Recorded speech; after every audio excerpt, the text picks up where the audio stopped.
And We're live. I see it. yeah. Mm-hmm.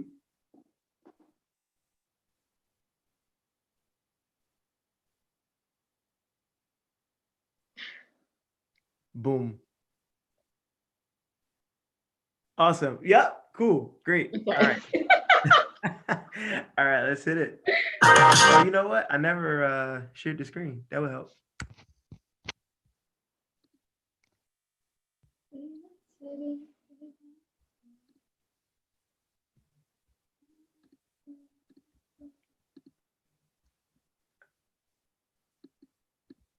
All right. Let's hit it.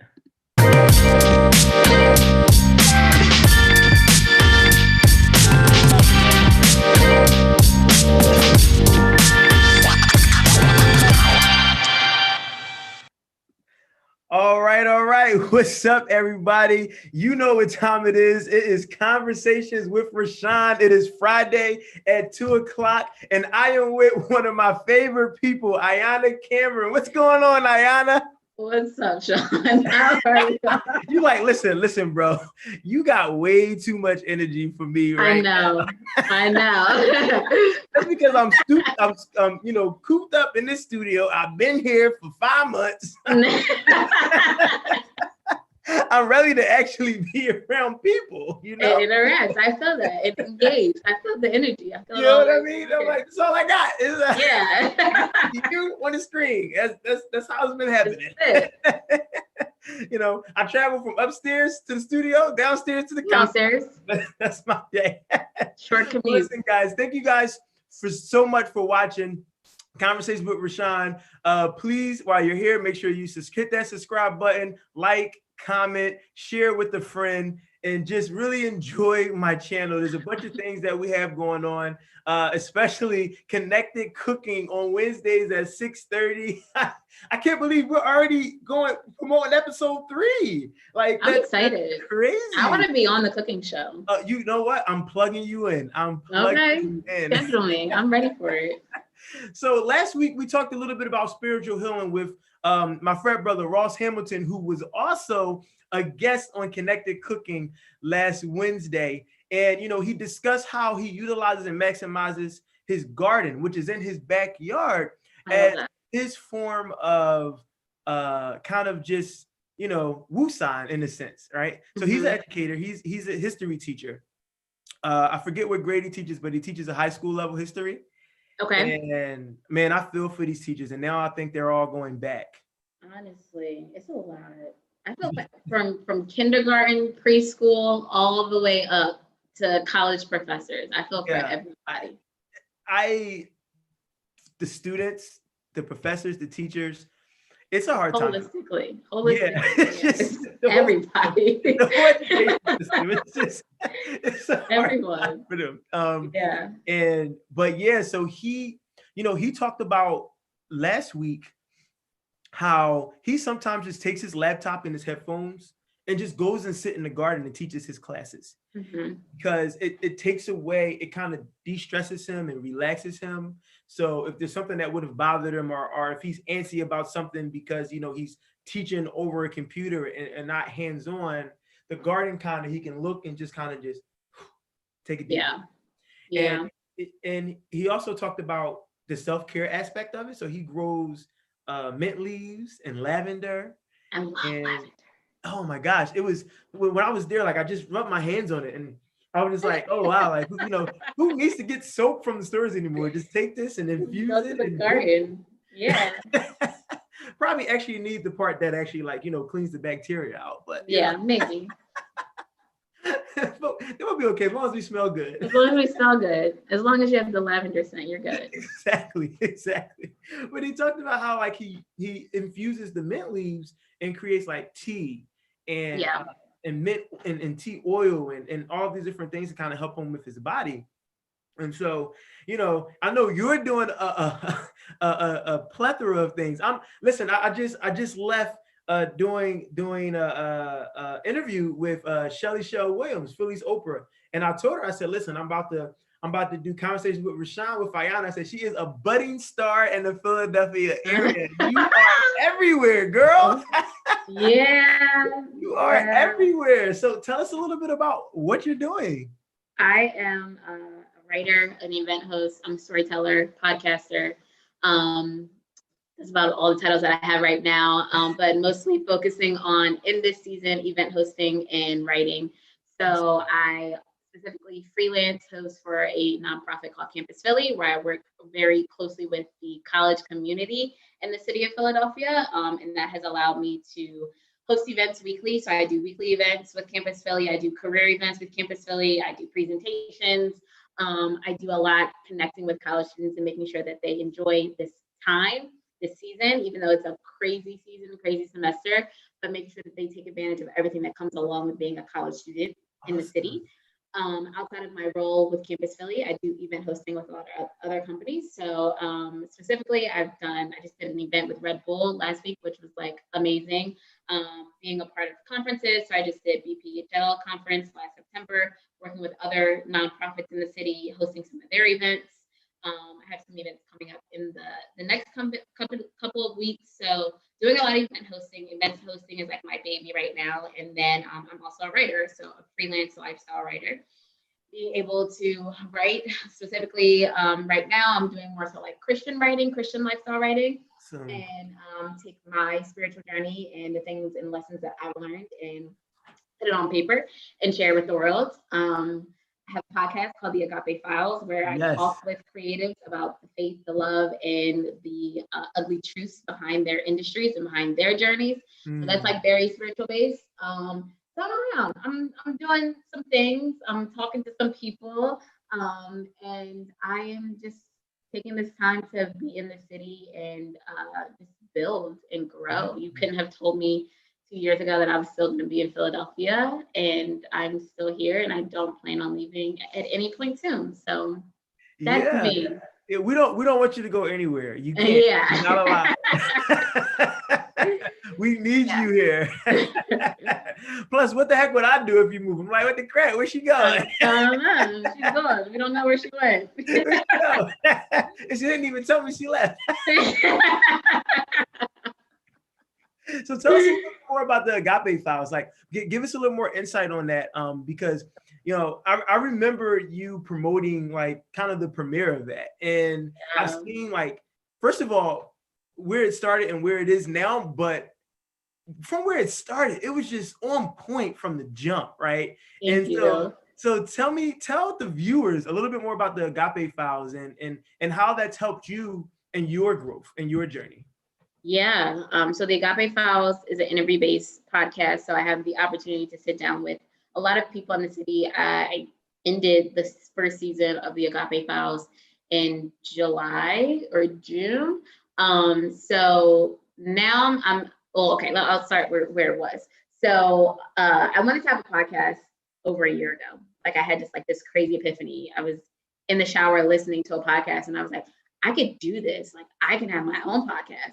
And so that kind of took me on a journey of figuring out, one, what I would even want to talk about, two, like who am I, three, what is my niche, what is my like market, who am I talking to, all of that. So that was last June. So from last June up until the beginning of this year, I was going through this phase of this podcast. She had so many different names for the podcast, different like themes, different, just everything. It like the podcast went through so many different things. And what I landed on was the Agape Files. And I knew that I wanted to have a spiritual component of it because that's a part of me. And I think that the faith of us, whether like you're a Christian, whether you're Muslim, whether you just have certain philosophies that you live by, in some kind of way you move by faith. Mm-hmm. And me being a Christian and being deeply rooted in that, I wanted to learn about other people's faith, and my faith is completely connected to everything that I do professionally and what I create. So I wanted to figure out how other people's faith connects to what they love and what they're passionate about. So having different conversations with just artists and creatives and people in the city, learning what they do and why they do it and why they love it. And also what they don't like about it. I think a lot of times we hear what's good and what's going well, but we don't really hear like, this is hard, or this Right. taught me this, or this lesson really hurt, or I was able to gain this from this. I call them ugly truths. And I identify an ugly truth as something that is painful, a painful experience, but ultimately it's necessary for your growth. Um, Writing that down. so talking with people about their ugly truths, talking about mine, personally, spiritually, professionally, and really understanding like everybody's sort of looking for the same thing in life, which is like love, peace of mind, and happiness. But how we get there is completely different. And Mhm. so the word agape means love. It's a divine love. So I entitled it the Agape Files because the love that we experience in every other realm, there are many kinds of love. There's philia, which is friendship love. There's agape, which is divine. There's eros, which is erotic or romantic love. There's storge, which is family love. Like there's so many different kinds of love. Yeah. But in my opinion, agape is like the head of it. And if you don't have the divine love as the head or as your guide, I feel like every other form of love in your life is going to lack in some way. Self-love as well. That's so true. Philia is self-love. So like it lacks in some kind of way. So the Agape Files is for me to focus on the love that God gives us. And the love that he gives us is directly connected to what we create and what we pour out of us. And in the Bible, it talks about how we were created in God's image and in his likeness. So whatever is in God is in me. And whatever I create is like God is attached to it. So you like are preaching now, girl. You are preaching now. So that's where the Agape Files came from. And that's what it is, what it was. And now I'm trying to figure out if I want to continue the Agape Files, if I want to like veer off and do a couple of other things, but that spiritual basis will always be a part of everything that I do because that's just a part of who I am. That is great. That is so awesome. Wow, you packed so much into that answer. Let me see if I can kind of just like rehash for the viewers just a couple of things. So one of the things that I noticed right away is, you recognize that there was something that you wanted to do that you felt you can do.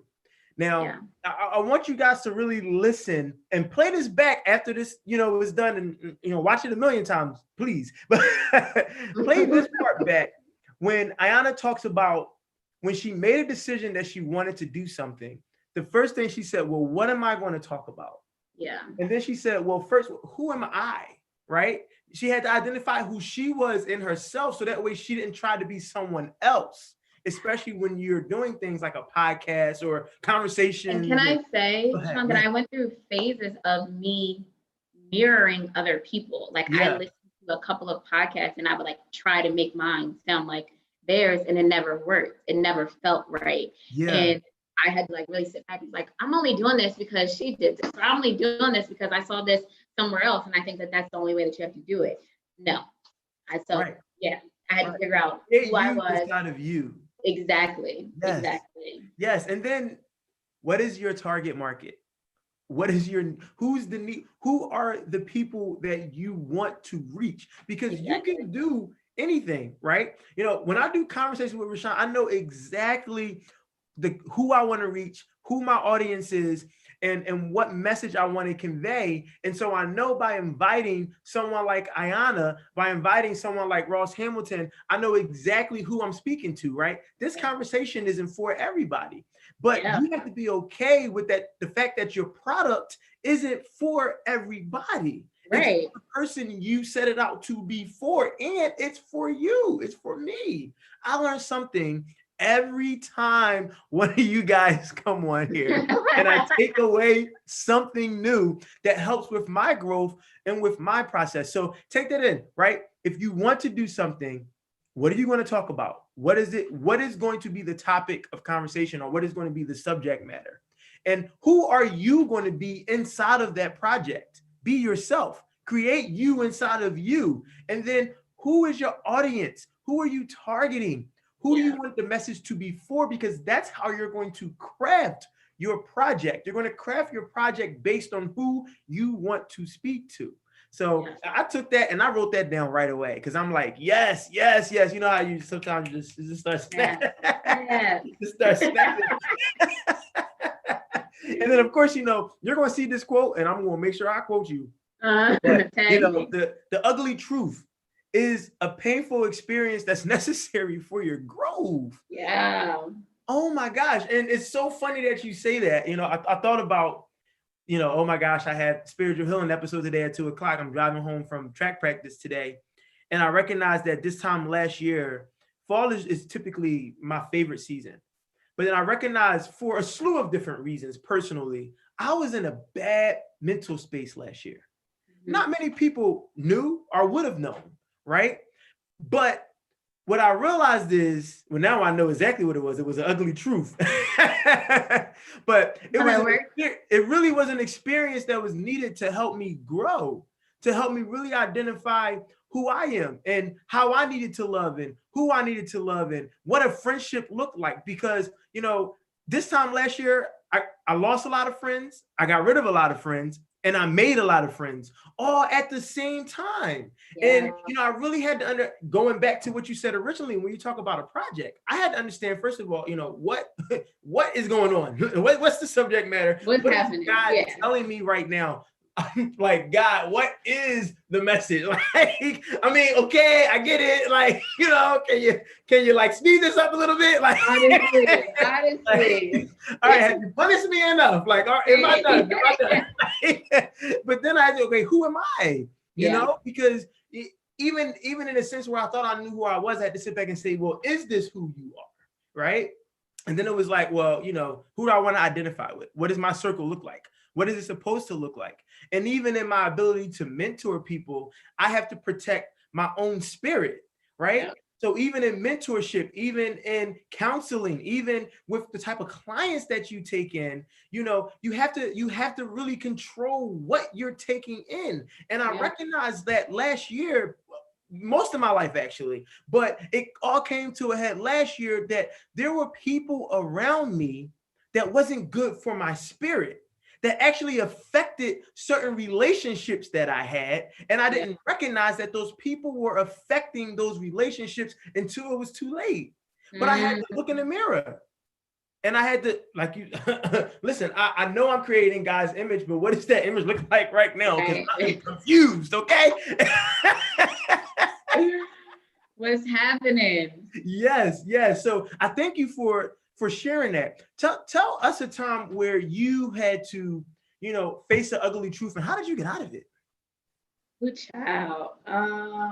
This summer, so this year, without a doubt, is the most pivotal year for a lot of people for a lot of reasons.